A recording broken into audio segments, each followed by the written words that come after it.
Together with Thorin from Main Street Magazine.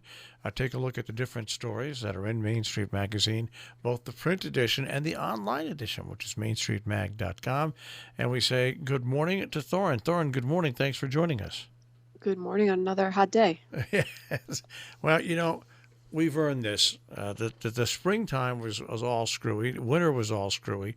So maybe summer will be like summer, weather-wise, Well, anyways. that's a Anyways. good way to put it.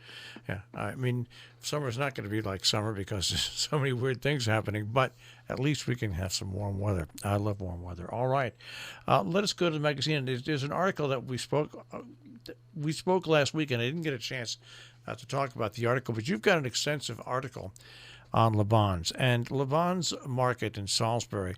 There's three markets I think that the Laban family owns, and this is one of them.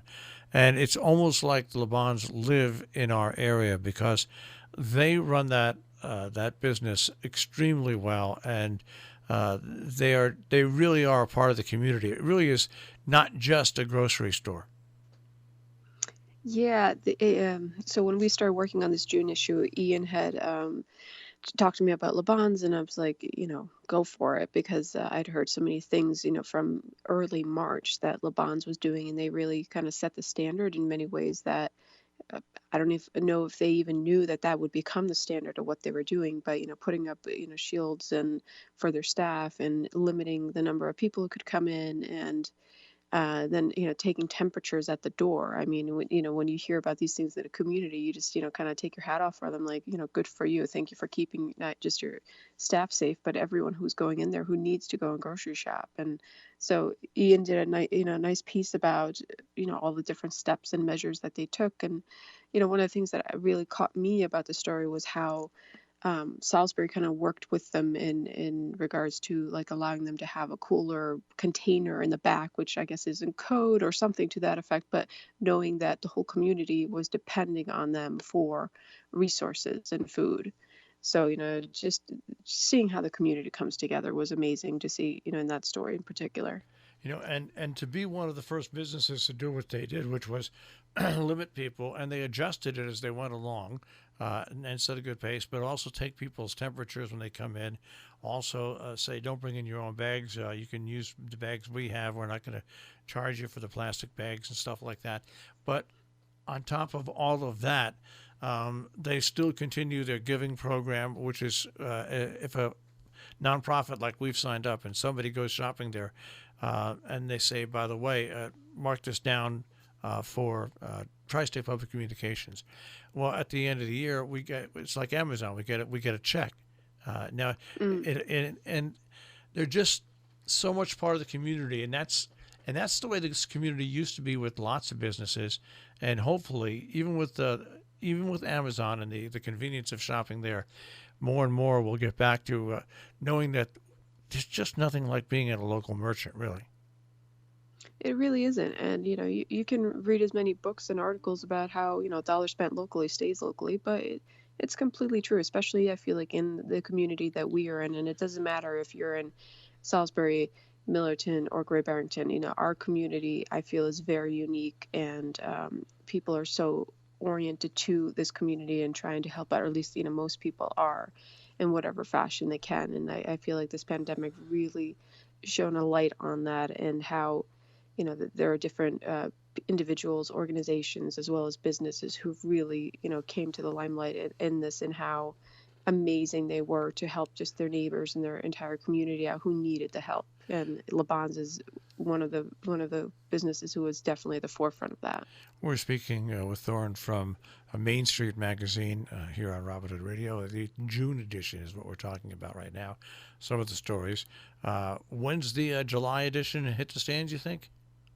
It'll probably come out towards the end of next week. We are actually sending the files this morning. I just have to go through the proof again, and then I'm sending them off. And we got a little bit of an extension this month, but I'm very excited that it's our food and drink issue, the July issue, which oh gosh, I think it's 6 years ago, and we came up with, that was our first themed issue, and we decided to do it in July because that's the height of, growing season, everything is in bloom. So I felt appropriate to have that be the food and drink issue. And so I'm excited that our this issue we're kind of gotten back to our normal numbers, because obviously with the pandemic, we had some advertisers who dropped off, so our size went down. Plus, our distribution went down a bit just because of the fact that so many of our distribution locations were closed. And now today, at least in New York, Phase 3 opens, and so that means that just almost everyone should be open to some capacity. So I'm excited that we're going to be at 60 pages, and we're basically back to up in numbers and distribution, and all of our locations should be more or less open. But we're still going to be in a heavy presence as we have been in the grocery stores and in these high traffic places where everyone is going. Yeah, we're in our third phase here. They're slightly different in each state, but really New York, Connecticut, and New Jersey and Massachusetts are pretty much acting in concert. Their dates are around one another when they find that that a county or an area has met certain standards. Things are lifted even more. And some of the restaurants now in Connecticut finally are open with outside seating and limited inside seating. But we're going to get back as close to normal as we can. And you've got a nice story, by the way, on business on the Tri-State Chamber of Commerce, also an extensive story in this month's edition. Yes, Mary did another, bang up job with it. And for those who don't know about the Tri-State Chamber and all the different affiliations they have and things that they do with the community, for example, when was it now? End of April or end of May? I'm mixing up my months. Where they took a ride. They gathered a bunch of folks together in the cars at Housatonic, put up signs that drew on the cars and all kinds of things. Then they went through drove through our community, through the tri-state there. And for example, one of their stops was Noble Horizons. And I work with Noble Horizons, so I know the importance of how that made all the residents feel there. And how just it was so nice seeing everyone honking their horns with all their signs and saying, we love you, we miss you. And so that was one of the things that the Tri-State Chamber did. And but just bringing people and businesses together and seeing how folks can collaborate. Again, it's our community. It's all about collaboration and how we can work together to better not just our businesses or our neighbors, but our entire community. All right, and I'll look at just one more article from this month. Even though we're going to head into your July issue next week, for next month, but a nice story called "Peace Prodigy." Yes, Mr. David Ives lives over in the Rhinebeck area, and he is I believe, a 4-time Peace Prize nominee. He's a humanitarian. The guy's resume is incredible, the things that he has done.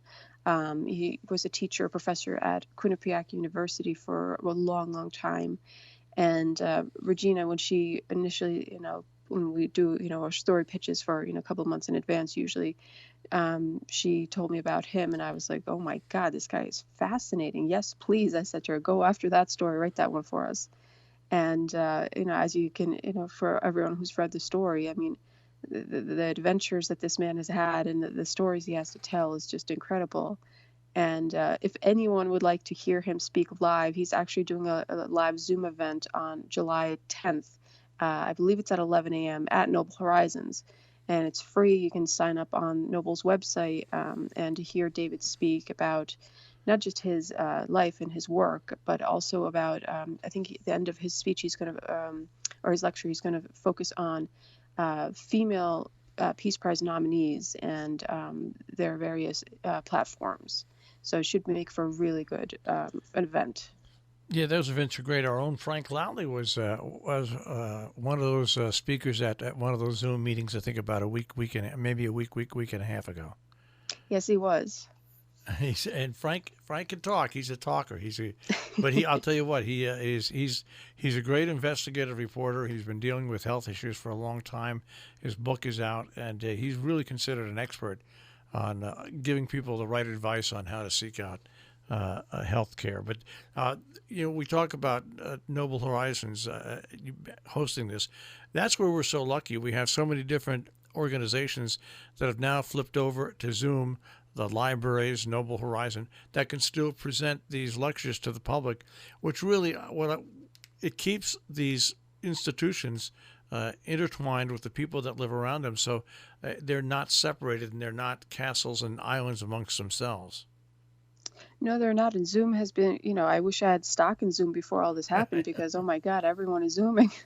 But I just know, from my work with Noble that early on in March, we had to cancel all the events there and or postpone because, didn't know what was happening. And then Carolyn Birchfield, who is the incredible organizer of events over there, she and I were talking and she's like, okay, we're going to start, up some events again. I think it was early May that they started and switching to the Zoom platform and just getting acquainted with that and how we can best use that platform for Noble's, friends and event goers. And it looks like, that basically we're almost up to full capacity again with, how many events they have, and they're all through Zoom. And it's just amazing how we can keep connected. We're, still separate, but we're together through platforms like that. And actually, we at Main Street are about to have one of our own events on July 9th with a couple of local folks, and it's about financial investing and advice on how to financially invest during this time of the pandemic. So we're going to have hopefully this week information and signups on our website for those who are interested. All right. The magazine, of course, is Main Street Magazine. You'll find it at locations now, once again, throughout the region, but also an online edition at Main Street Mag, as well as here every Tuesday morning. Thorin, have a great week, and we'll speak to you next week. Thank you, and stay cool. You too. Take care. That's Main Street Magazine, and once again on the air, online, it's mainstreetmag.com, and of course you can find them at stores throughout our tri-state region.